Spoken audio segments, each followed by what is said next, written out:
Hai, selamat pagi. Saya Evi Sayono. Di pagi hari ini, saya akan membacakan sebuah buku berjudul Should I Stay or Should I Go? Surviving a Relationship with a Narcissist yang ditulis oleh Dr. Ramani Durvasula.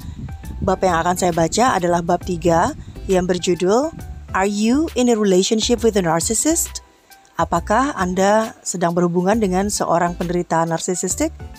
Nah, di sini kita akan membahas tentang salah satu kriteria atau salah satu karakteristik yang paling menonjol dari seorang penderita narsisistik, yaitu berbohong.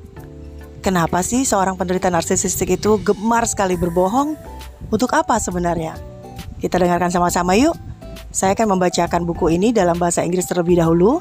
Kemudian saya akan menceritakan interpretasi saya terhadap bacaan yang saya baca ini dalam bahasa Indonesia. Selamat mendengarkan.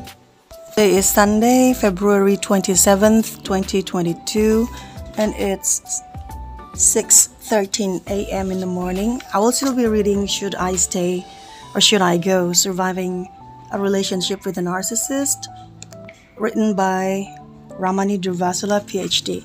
I'm still reading chapter 3, Are You in a Relationship with a Narcissist?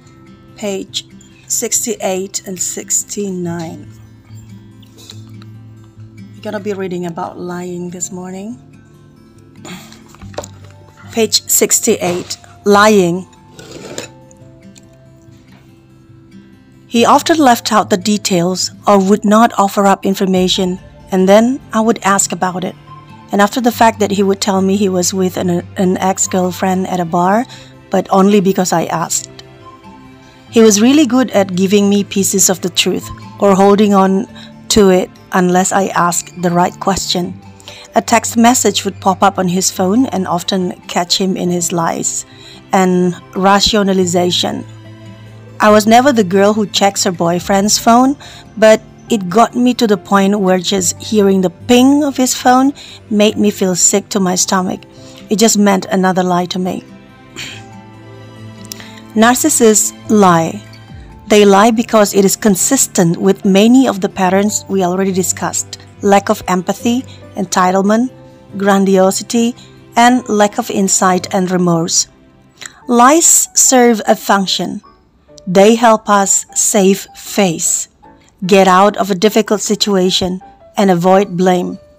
We all lie sometimes, but they are usually minor offenses and ideally do not cause harm.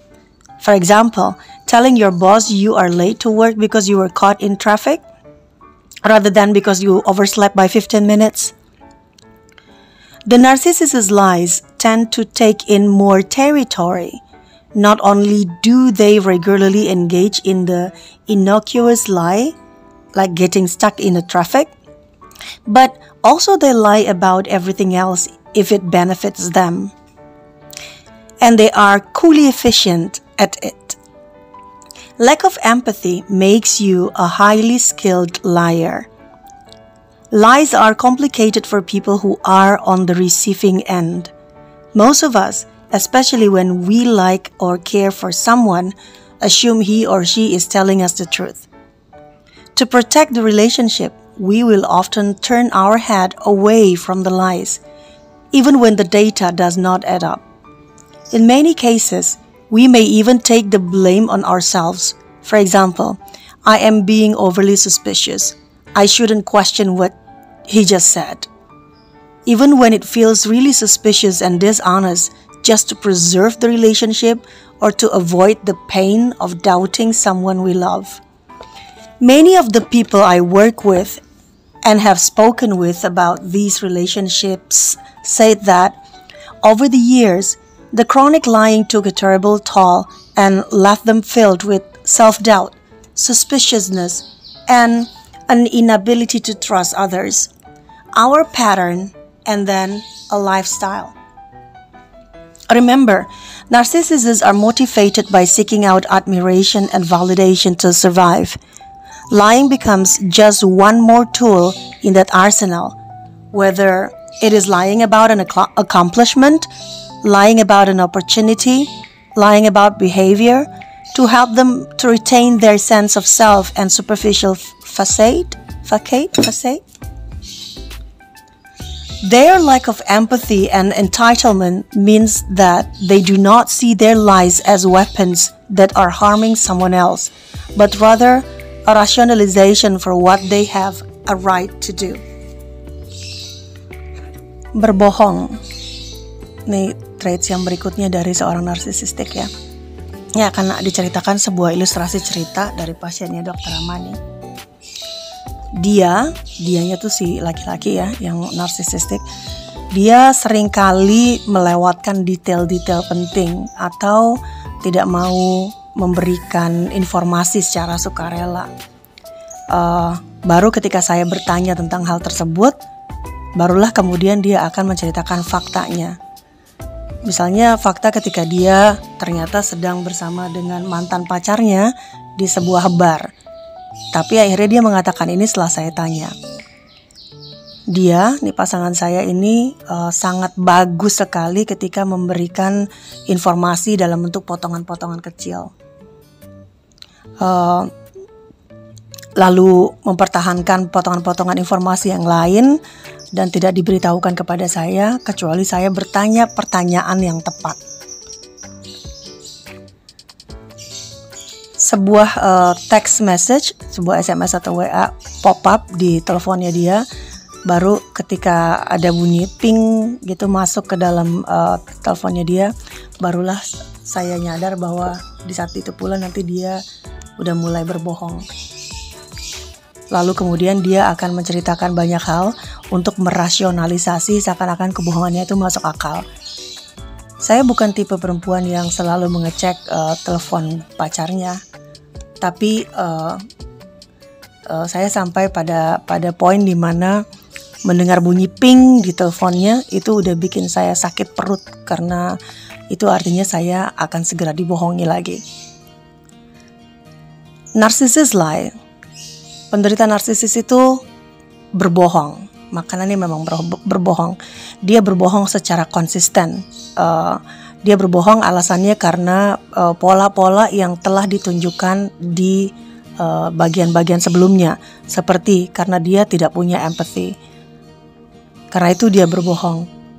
Lalu entitlement itu adalah karena dia merasa orang harus percaya sama dia. Dia merasa berhak untuk dipercaya gitu. Grandiosity, suka boasting, membesar-besarkan sesuatu, makanya dia suka bohong. Lalu karena dia lack of insight atau remorse, dia memang tidak punya rasa bersalah gitu ketika berbohong.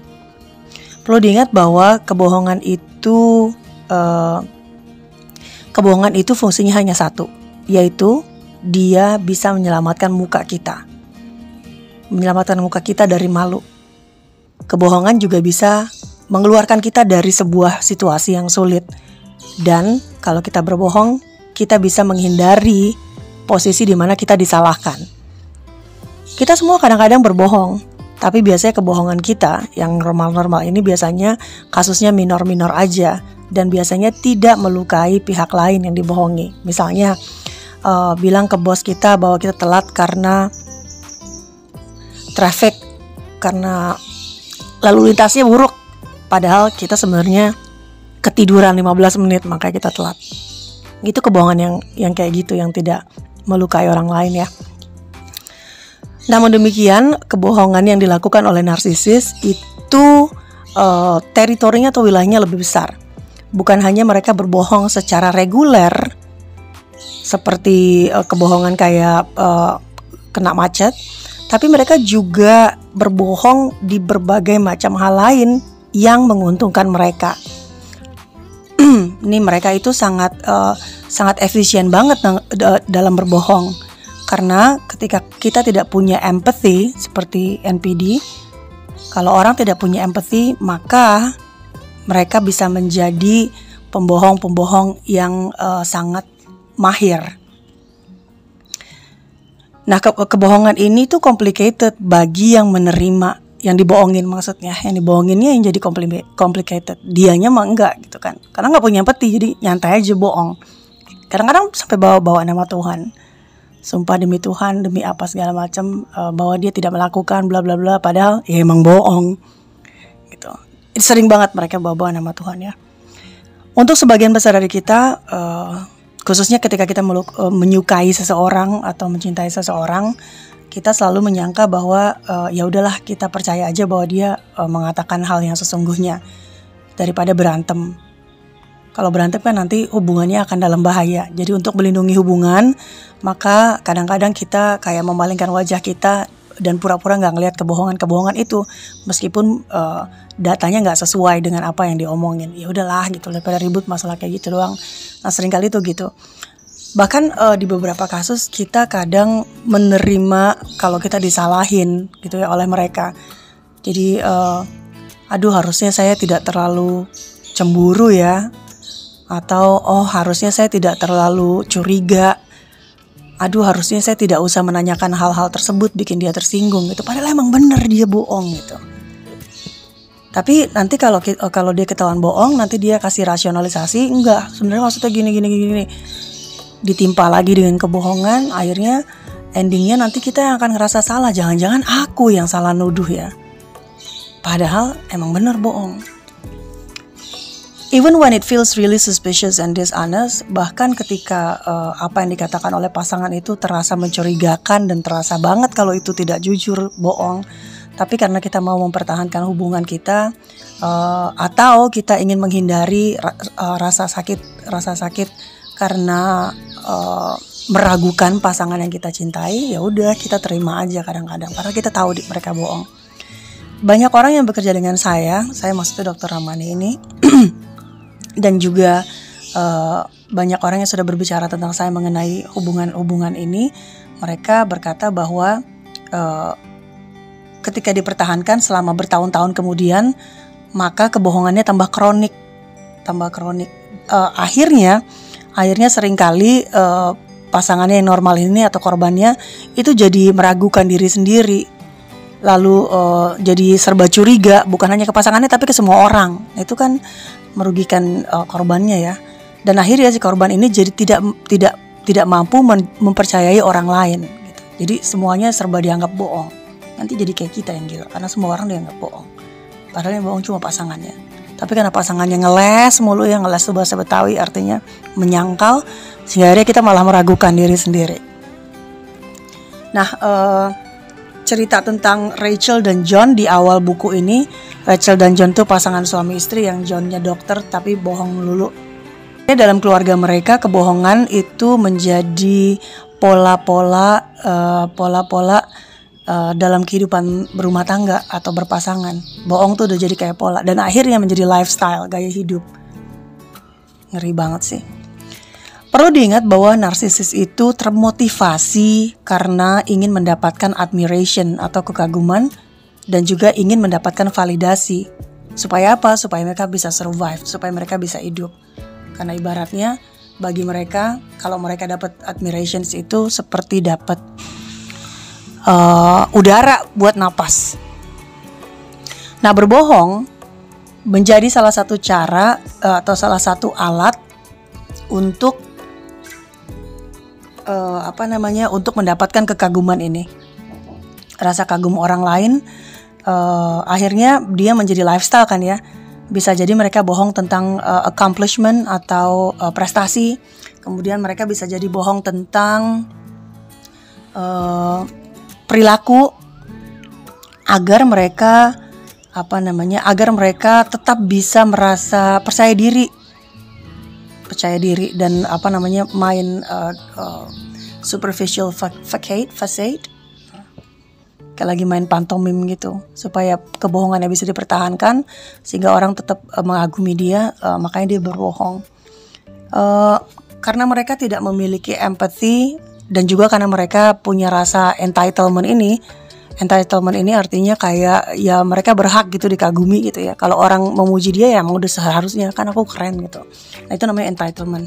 Karena rasa tidak punya empathy dan juga rasa entitlement ini mereka tidak menganggap bahwa kebohongannya adalah senjata yang bisa menyakiti orang lain di sekitarnya. Buat mereka kebohongan itu adalah kesempatan untuk merasionalisasi apa yang seharusnya mereka merasa berhak melakukan itu. Jadi kalau ada sesuatu yang mengancam harga dirinya mereka bohong bukan karena ingin menyakiti menurut mereka, tapi karena ya udah haknya saya untuk memberikan rasionalisasi untuk apa yang saya lakukan supaya semuanya terlihat benar. Kayak gitu. Now we're going to talk about the red flags. Kita mau bicara tentang red flags. Red flags, red itu merah, flags itu bendera merah. Berarti ini kayak apa ya? Kayak hal-hal yang bisa kita jadikan warning atau peringatan. Red flags, lying. Page 69. The red flags on lying are simple. When 2 plus 2 equals 5, question it. A good rule of thumb. The longer and more confused the story, the greater the likelihood it is a fiction.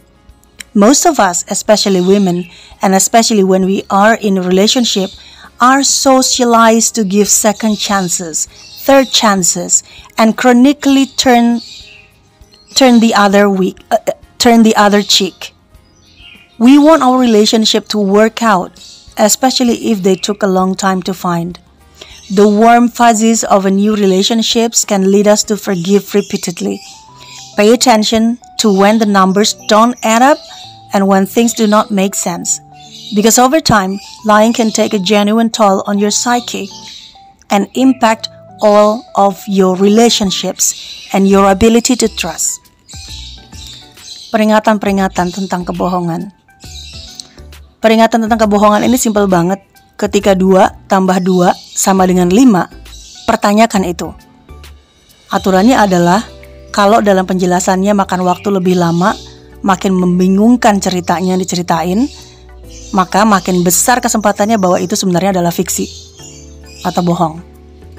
Sebagian besar dari kita, terutama perempuan, apalagi ketika menyangkut dalam sebuah hubungan yang baru dibentuk ya, itu sangat socialized, merasa bahwa kita tuh harus memberikan kesempatan kedua, kesempatan ketiga, atau secara kronis memberikan pipi kiri. Maksudnya kalau ditampar kiri, kayaknya nih ya, kalau ditampar pipi kiri maka kasih pipi yang satu lagi untuk ditampar, kayak gitu.